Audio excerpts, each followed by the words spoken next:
सप्तम भाव में हम विभिन्न कंजक्शंस पर विचार कर रहे हैं। कोई भी कंजक्शन जब आपके सप्तम भाव में बनेगा तो वास्तव में आपका जीवन साथी कैसा होगा, जीवन साथी के साथ आपका व्यवहार, अंडरस्टैंडिंग कैसी होगी और मैरिज होने के बाद ओवरऑल ये जो कंजक्शन होगा उसका असर आपके पूरे जीवन पर कैसा रहेगा।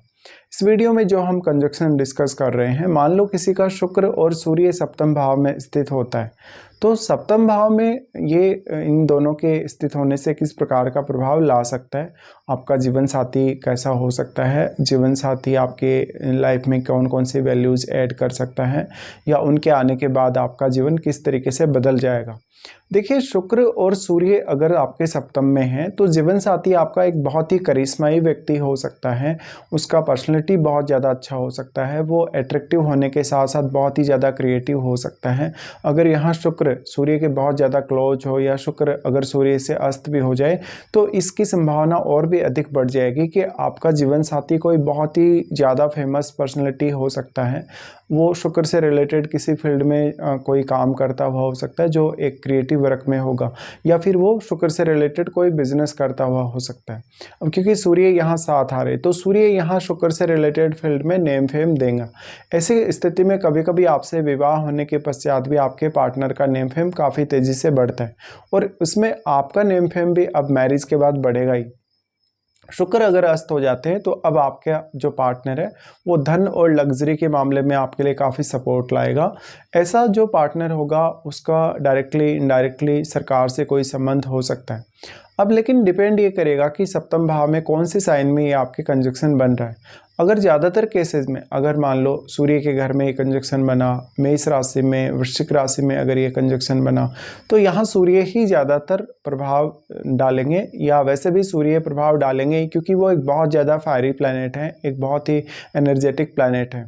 लेकिन यहाँ हो सकता है शुक्र भी बहुत ज़्यादा स्ट्रॉन्ग हो या सूर्य का जो प्रभाव है वो थोड़ा कम हो कभी कभी कुछ केसेस में।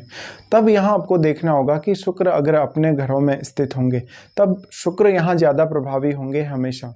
और शुक्र अगर शनि के घरों में भी होंगे तो भी काफ़ी ज़्यादा प्रभावी होंगे। शुक्र का यहाँ जो प्लेसमेंट है वास्तव में अगर मीन राशि में भी हुआ तो भी शुक्र का ही प्रभाव यहाँ ज़्यादा होगा। फिर आपको ये देखना होगा कि शुक्र आपके चार्ट में कौन कौन से भाव को रिप्रेजेंट कर रहे हैं और आपके चार्ट में सूर्य कौन से भाव को रिप्रेजेंट कर रहे हैं, क्योंकि जिन भावों को भी ये दोनों ही ग्रह रिप्रेजेंट कर रहे हैं उसमें आपके जीवन साथी का जो रोल होगा बहुत ज़्यादा अहम होगा, या आपको उन भावों से संबंधित कोई भी क्रिएटिव वर्क करने में आपका जीवन साथी मदद कर सकता है या कोई भी प्रकार की गाइडेंस दे सकता है। शुक्र मेनली अगर सूर्य से अस्त हो जाते हैं तो अब कौन कौन से अन्य ग्रह ऐसे हैं जो यहाँ शुक्र को प्रभावित कर रहे हैं, उन ग्रहों को भी आपको देखना चाहिए। और आपके सप्तम भाव में शुक्र और सूर्य के अलावा कोई तीसरा ग्रह भी स्थित हो सकता है। अब आपके यहाँ पे लगन में जो भी ग्रह बैठा हुआ होगा उसका डायरेक्टली प्रभाव शुक्र और सूर्य पर पड़ेगा ही। ऐसे में लगन में बैठा हुआ प्लैनेट कौन सा है, वो शुक्र और सूर्य के साथ किस प्रकार का संबंध रखता है, उसका जो प्रभाव पड़ रहा है सप्तम पर वो वास्तव में कैसा है या किस पर ज़्यादा प्रभाव वो डाल पा रहा है। इनमें से किसी न किसी का मित्र ग्रह वो होगा ही जो आपके लगन में ग्रह बैठा है। ऐसे में जिस ग्रह का भी वो मित्र होगा वो उसको ज़्यादा सपोर्ट कर पाएगा। अब यहाँ पे डिपेंड करता है पर्टिकुलरली जो साइन है आपका सप्तम भाव में कौन सा राशि है,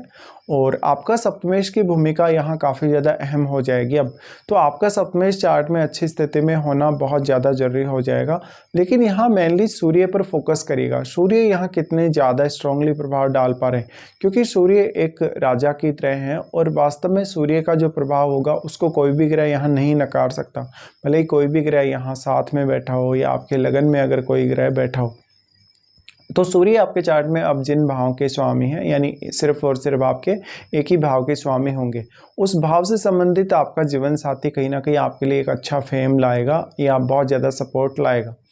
सूर्य का यहाँ होना शुक्र के साथ ये दिखाता है कि आपका जो पार्टनर होगा वो अपने पिता का या तो चहेता होगा या मैरिज होने के बाद वो आपके पिता का बहुत ज़्यादा चहेता हो जाएगा।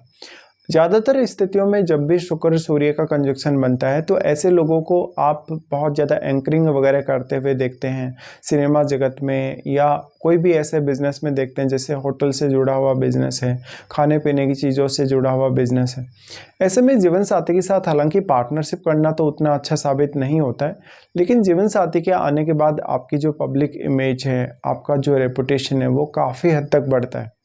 अब यहाँ पे कौन कौन से अन्य ग्रहों का प्रभाव है। अगर राहु या केतु जैसे ग्रहों का प्रभाव है तो इन कंजक्शन का जो परिणाम होगा या जो प्रभाव होगा वो बहुत ही एक्सट्रीम हो सकता है।